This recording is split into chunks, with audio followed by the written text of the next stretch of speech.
আজকের রেসিপি নতুন ধরনের মাছের ঝাল।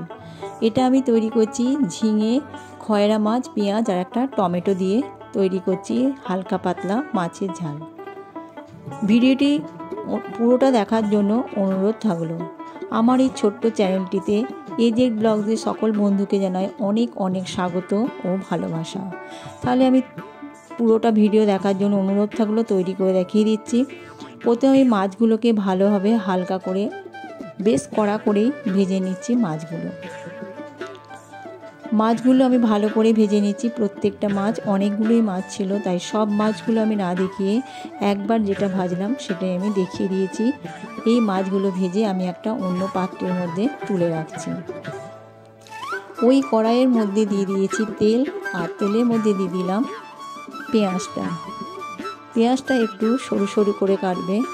এরপর পেঁয়াজটা আমি ভালো করে নেড়ে নেব, তবে খুব বেশি ভাজা করব না, হালকা ভেজে নেব। পেঁয়াজটা দেখতেই পাচ্ছ আমার ভাজা হয়েই গেছে। এর মধ্যে দিয়ে দিলাম কাঁচা লঙ্কা, টমেটো, এটা একটু ভালো করে হালকা করে নেড়ে নেব। তারপর আমি দিয়ে দেবো ঝিঙেগুলো একটু নেড়ে নিয়ে এর মধ্যে নুন আর হলুদটাও আমি অ্যাড করে দেব। এরপর আমি এর মধ্যে জল অ্যাড করে দিলাম।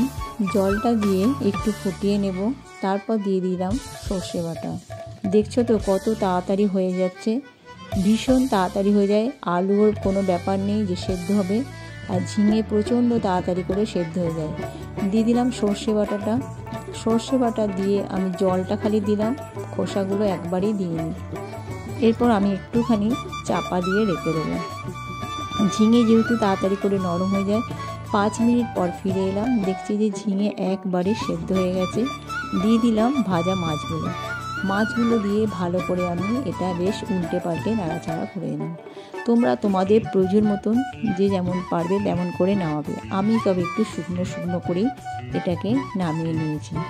তবে নামানোর আগে একটা জিনিস দেবো, সেটা দেখো কি দিচ্ছি। আর এই জিনিসটা দিলে দারুণ টেস্ট হয় মাছের ঝাল খেতে। তোমরা অবশ্য জানোই, তবুও একবার আমি তোমাদেরকে বলে দিলাম। যাই হোক, তৈরি হয়ে গেল আমার মাছের ঝালটা। আর নামানোর আগে দিয়ে দিলাম কাঁচা সর্ষের তেল দিয়ে 2 মিনিট আমি ভালো করে ফুটিয়ে নিয়েছি। এরপর একটু চাপা দিয়ে রেখে দিলাম রেস্টের পর ফিরে এলাম, দেখছি মাছের ঝাল পুরো রেডি। অন্য একটা পাত্রে ঢেলে নিলাম। ভিডিওটি ভালো লাগলে লাইক, শেয়ার, কমেন্ট করতে ভুলো না। ফিরে আসবো আবার নতুন রেসিপি নিয়ে। তোমরা সুস্থ থেকো, ভালো থেকো।